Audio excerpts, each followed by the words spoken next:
በስመ አብ ወወልድ ወመንፈስ ቅዱስ አሃዱ አምላክ አሜን። የተወደዳችሁ የቲክቶክ ቤተሰቦች እንደምን አላችሁ? እኔ እግዚአብሔር ይመስገን ሰላም ነኝ።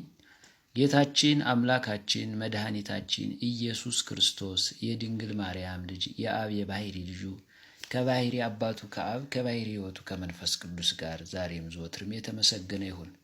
የተወደዳችሁ የቲክቶክ ቤተሰቦች ኢትዮጵያውያን፣ ኤርትራውያን፣ በሀገር ውስጥ በውጭም ያላችሁ እንደምን አላችሁ? እኔ ጌታችን አምላካችን መድኃኒታችን ኢየሱስ ክርስቶስ በቀራንዮ አደባባይ ስጋውን ቆርሶ ደሙን አፍስሶ በሞቱ ሞትን ገድሎ በትንሣኤው ትንሣኤን የሰጠን ስጋውን ቆርሶ ደሙን አፍስሶ ስጋዬን ብሉ ደሜን ጠጡ ያለን የሕይወት ጌታ የዓለም መድኃኒት የዓለም ፈጣሪ የዓለም መጋቢ ጌታችን አምላካችን መድኃኒታችን ኢየሱስ ክርስቶስ ከባሕሪ አባቱ ከአብ ከባሕሪ ሕይወቱ ከመንፈስ ቅዱስ ጋር ዛሬም ዘወትርም በድጋሚ የተመሰገነ ይሁን። የተወደዳችሁ የቲክቶክ ቤተሰቦች ከዚህ ፕላትፎርም ላይ ከጠፋሁ በጣም ብዙ ጊዜ ሆኖኛል። ዛሬ ግን ተመልሻለሁ። እግዚአብሔር አምላክ እንደወደደ እንደፈቀደ ለዛሬው የተወሰኑ ቪዲዮዎችን እሰራለሁ ማለት ነው። እንደተለመደው ቪዲዮዎችን በማድመጥ ሸር፣ ኮፒ ሊንክ በማድረግ ፌቮራይት በማድረግ ሌሎችም ይህን ፔጅ ፎሎ እንዲያደርጉ በማድረግ ሌሎችም እንዲማሩበት እንድታደርጉ ለእኔም ደግሞ ኮመንት እንድትሰጡኝ አስተያየት እንድትሰጡኝ አሳስባለሁ። እንግዲህ የተወደዳችሁ የቲክቶክ ቤተሰቦቼ የገና ጾም ወይም ደግሞ የልደት ጾም ወይም ደግሞ ጾመ ነቢያት እያልን የምንጠራውን እንደ ኢትዮጵያ ኦርቶዶክስ ተዋሕዶ ቤተ ክርስቲያን በዓላትና አጽዋማት ቀመር በእርግጥ የዚህ ጾም ሁልጊዜም መግቢያው ፊክስድ ነው፣ ቋሚ ነው።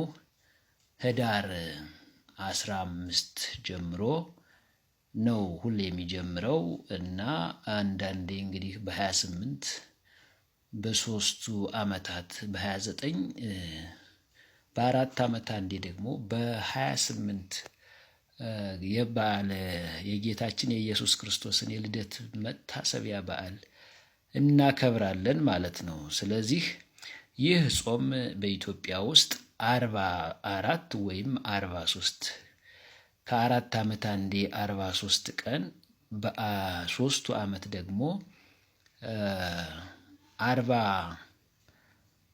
44 እንጾመዋለን ማለት ነው እና ይህ ጾም የልደት ጾም ወይም ደግሞ ዘ ፋስቲንግ ኦፍ ዘ ኔቲቪቲ ወይም ደግሞ ዘ ኔቲቪቲ ፋስቲንግ የምንለው የልደት ጾም ማለት ነው። በኮፕቲክ ኦርቶዶክስም እንደኛው 43 ቀን ነው የሚጾሙት። ያው መነሻችንም አንድ ስለሆነ ማለት ነው እና እንግዲህ ይህን ጾም የምንጾመው እንደምታውቁት ብዙዎቻችሁ እንግዲህ ጾሙን ከጀመርን ዛሬ ታኅሳስ 12 ቀን ነው። ከህዳር ውስጥ 16 ቀናትን ጾመናል። ከዚህ ደግሞ 12፣ ስለዚህ በድምሩ ወደ 28 ቀናትን ጾመናል ማለት ነው። እንግዲህ ወደ 16 ቀናት ብቻ ነው የሚቀሩን ማለት ነው። ወደ 16 ቀናት ብቻ ይቀሩናል። ስለዚህ ጾሙን መጾም የጀመራችሁ ከዚህ በፊት ልምድ ያላችሁ እንኳን እስከዚህ ሰዓት አደረሳችሁ።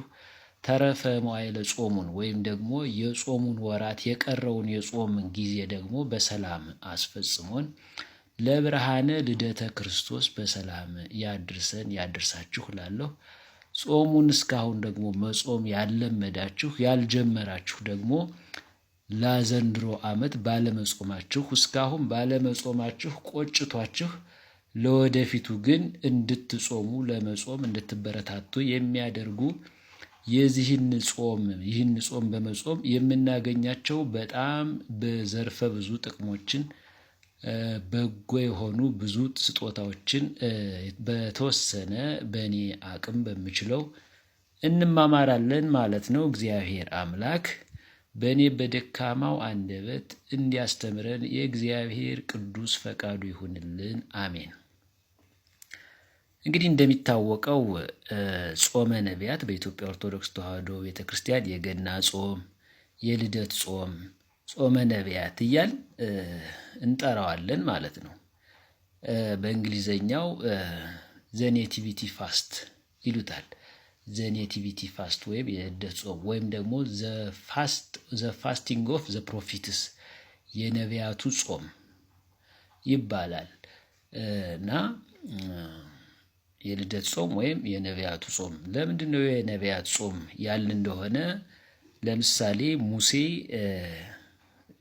ነቢያት በሙሉ የክርስቶስን ልደት ክርስቶስ እንደሚመጣ በስጋ እንደሚገለጥ ትንቢት እየተናገሩ አቤቱ ክንድህን ከአርያም ላክ ናና አድነን እያሉ ሲጸልዩ ሲጾሙ ሲማጸኑ ነው የኖሩት። እኛንም የሚያነቃ የክርስቶስን ልደት የመዳናችንን ቀን ክርስቶስ ተወልዶ እንደሚያድነን አምነን በተስፋ እንድንጠባበቅ ሕዝቡን በሙሉ ከተስፋው ከተሰጠበት ቀን ጀምሮ እስከ ክርስቶስ ልደት ባለው በተለያዩ ጊዜያት ነቢያት እየተነሱ ሕዝቡን የመዳን ቀን እንደሚመጣ የአብ አካላዊ ቃል እግዚአብሔር ወልድ ከኛ ከስጋችን ስጋ ከነፍሳችን ነፍስ ነስቶ እንደሚዛመደን ዲያብሎስን ተበቅሎ እንደሚያጠፋልን ከእግዚአብሔር እንደተለየን እንደራቅን እንደማንቀር እንደሚያቀርበን እንደሚያድነን ሞትን እንደሚገድልልን በትንቢት እየተናገሩ እየጾሙ እየጸለዩ ትንቢት ሲናገሩ ከእግዚአብሔር የትንቢት ቃልን የተስፋ ቃልን እየተቀበሉ ለእኛ ሲናገሩ ኖረዋል ማለት ነው ነቢያትና። ስለዚህ ነቢያት 40 ቀን የመጾም ልማድ ነበራቸው ማለት ነው። ስለዚህ ነው ጾመ ነቢያት የሚባለው። ለምሳሌ ሙሴ በሲና ተራራ የሕገ ኦሪትን ለመቀበል ጽላተ ሙሴን ለመቀበል እንግዲህ 10ቱ ቃላት በሁለቱ ጽላት ላይ ተጽፎ ሕገ ኦሪት ለሙሴን የተሰጠው ከመሰጠቱ በፊት ግን ያን ጽላት ለመቀበል ግን ሙሴ 40 ቀን ጾሟል ማለት ነው። ስለዚህ ሙሴ 40 ቀን ሊቀ ነቢያት ነው የሚባለው። ሙሴ 40 ቀን ጾሟል። ነቢዩ ኤልያስም እንደዚሁ 40 ቀን ጾሟል ማለት ነው። ክርስቶስ ራሱ በነቢያት ልማድ 40 ቀን ነው የጾመው። ክርስቶስ ራሱ በነቢያት ልማድ 40 ቀን ነው የጾመው እና መነሻችን ይሄ ነው ማለት ነው። ስለዚህ ነቢያት ክርስቶስ ይወርዳል ይወለዳል፣ ከእግዚአብሔር ርቀን ከእግዚአብሔር ተጣልተን በኃጢአታችን እግዚአብሔርን በመበደላችን ርቀን ተጣልተን ርቀን ተለይተን የነበርን ወደ ራሱ ሊመልሰን ክርስቶስ ከስጋችን ስጋ ከነፍሳችን ነፍስ ነስቶ ይዛመደናል፣ ይታረቀናል፣ በሞቱ ሞትን ይገድልናል የሚለውን ነቢያት የተናገሩ ትንቢት የተናገሩ ነቢያት የጾሙት ስለሆነ ክርስቶስንም ለመማፀን እግዚአብሔርን ውረድ ተወለድ ናና አድነን አቤቱ እጅህን ክንድህን ከአርያም ላክ ናና አድነን ለመማለት ለመማፀንም በጸሎትም በጾምም መጠየቅ ስለሚገባ እየጾሙ እየጸለዩ የተስፋ ቃልን ከእግዚአብሔር እንዲያገኙ ለማግኘት ይጾሙት ስለነበር ነው ጾመ ነቢያት የምንለው ማለት ነው። እና በዚህ ልማድ እነ ሙሴ እነ ኤልያስ ራሱ ክርስቶስ 40 ቀን ጾሟል ማለት ነው። ስለዚህ ነው